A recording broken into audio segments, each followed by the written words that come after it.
conflict in the DRC. We are now crossing live to the Mount Grace Hotel and Spa in Magaliesburg, where we are joined by Patrice Majondo Mwamba, a concerned citizen who's attending the dialogue. Mr. Mwamba, thank you so much for joining us on Africa Update.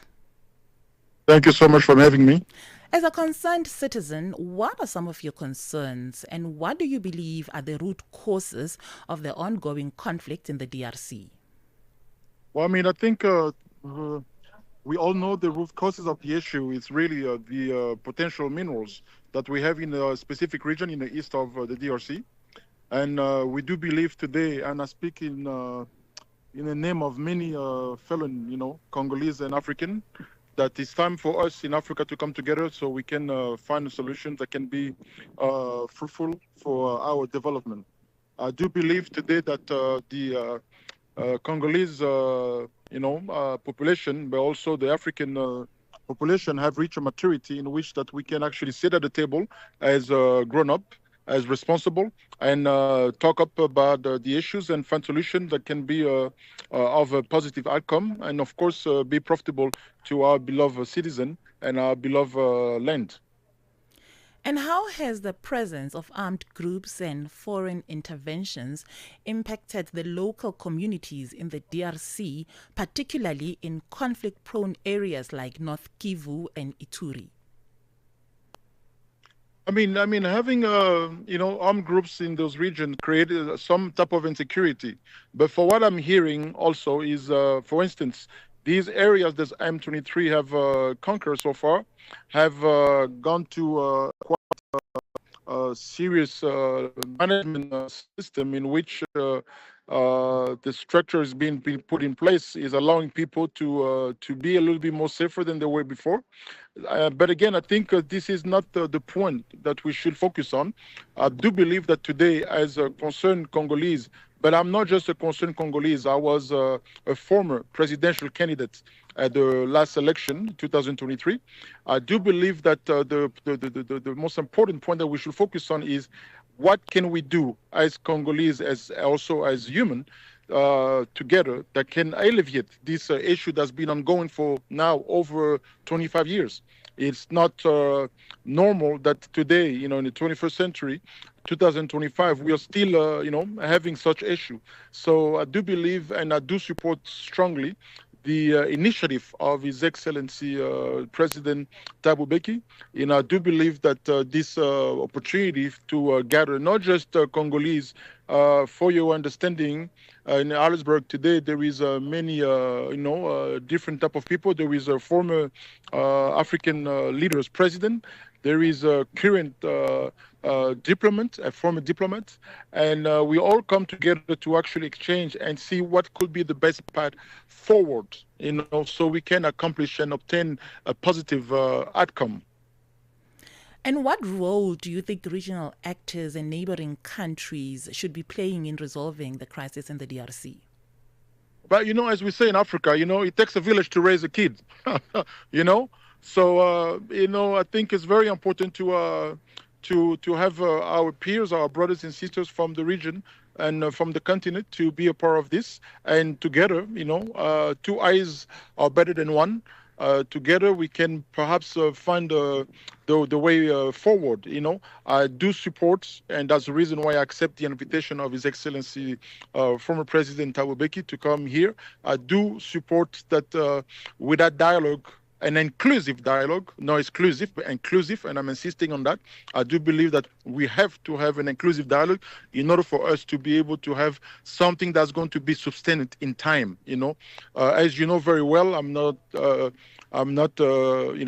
giving you any intel here.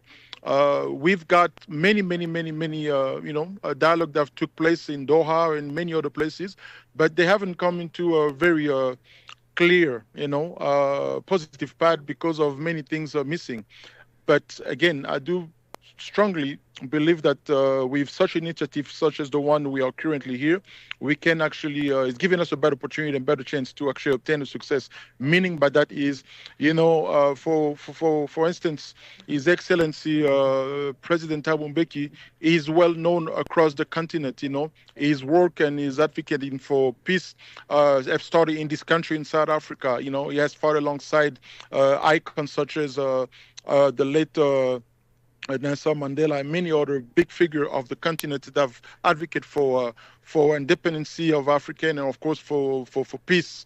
So I do believe that we can learn quite a bit of things from individuals that have been proving on the ground, have been proving with a quite big, credit of credibilities when it comes to actually being instrumental in finding positive solutions on a continent.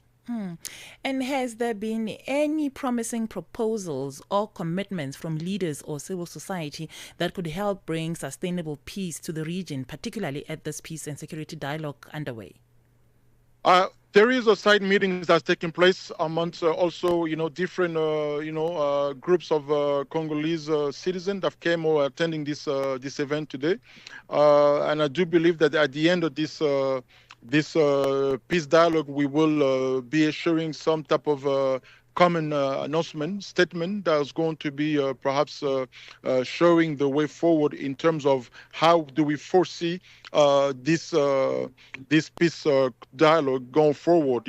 But please, Madam, I want to insist that it's very, very important that, and again, this is my strong belief, that we have an inclusive dialogue.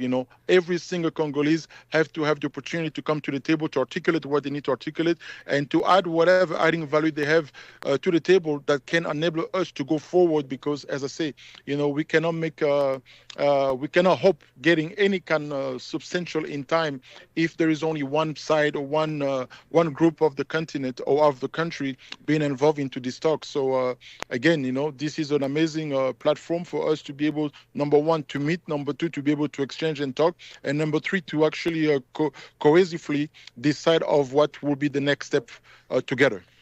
Just on that, being an inclusive dialogue, what do you know about opposition parties being barred from attending this dialogue? Well, I mean, listen, I've heard that just like you, I've heard and I read the news, but my understanding was that they were not banned. For what I heard is the South African embassy in Kinshasa were not able to issue the visa in time, for what I heard. But again, Madam, please, let's focus on the topic and let's focus on really the issue. These things, I know sometimes there is complexity that come into place, but I do believe even the opposition leaders that were not able to be physically here, I know for a fact that there is differences that they can communicate.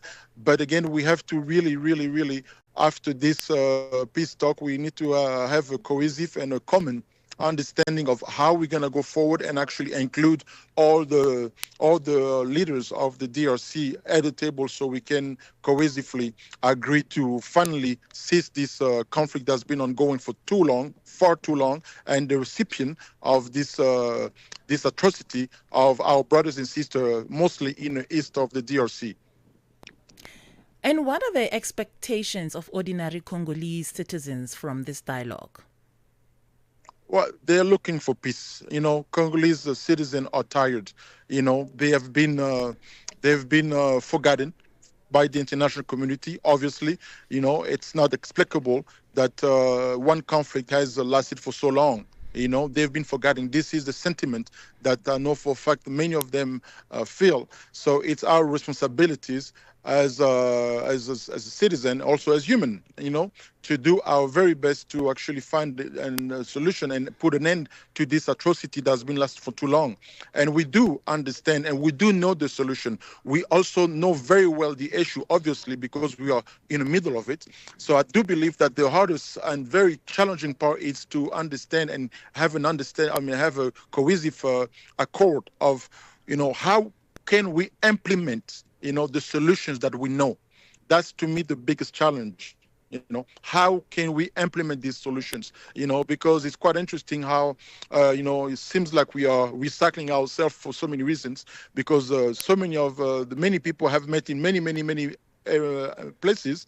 But again, we're having a hard time to implement these solutions. And I do believe that today, from this platform and the peace dialogue, led by His Excellency President Thabo Mbeki, it can give us, the next steps for us to actually being able to a common accord to come together and decide that this will be the way for us to actually implement some of these solutions going forward. But it's imperative. Time is not our best friend for such moment. Where by the day, as I talk to you, there is people somewhere somehow east of the DRC dying. And we should not take that lightly. We have to put an emphasis and make it a priority for us as a human. And as we wrap up our conversation, Mr. Mwamba, finally, what message would you like to send to the Congolese diaspora and the broader international audience on how they can contribute to peace in the DRC? Well, thank you so much for this specific question. And today, as I've said earlier, I'm a former presidential candidate, but today I come here as a simple, concerned Congolese. And I do strongly believe that there is many and plenty of dear brothers of mine and sisters of mine, Congolese citizens across the world. They want to see the country actually, go to the next stage of its development. And I do encourage, every single one of my dear brothers and sisters, Congolese citizens and African across the universe to actually do whatever they can in their level, in the position, in their way to actually move this development and this peace talk amongst Congolese and amongst African peers, So there is no limitation of what men can do, Quite often on the continent, we love to put arrows, in people. But, when it comes to times like this one, issues like this one, I do believe that every single citizen is actually his own leader in his own right. So please, my message to my fellow, Congolese citizen across the universe, across the world is let's come together. Let's finally decide to really, ultimately make this ongoing conflict, put an end to it. And let's be the change that we actually have been talking about, We all have been talking about the change for so many years. But today, with the international and world ecosystem, the shift that's taking place all over the world, I do believe that this is an amazing timing for us Congolese to really, show up for the showdown, So this is the moment. So please, let's not be shy. Let's be involved. We only have one Congo. We only have one Africa. And no one will come save us beside, and only us can save ourselves. So please, let's believe in ourselves. Let's have the confidence and let's be the change that we're all talking about. We'll leave it there, Mr. Mwamba. Thank you so much for taking your time and talking to us on Africa Update. Many thanks. Thank you so much for having me, and much blessings to you guys. That was Patrice Majondo Mwamba, a concerned citizen who's attending the dialogue currently underway in Mahalisburg, South Africa.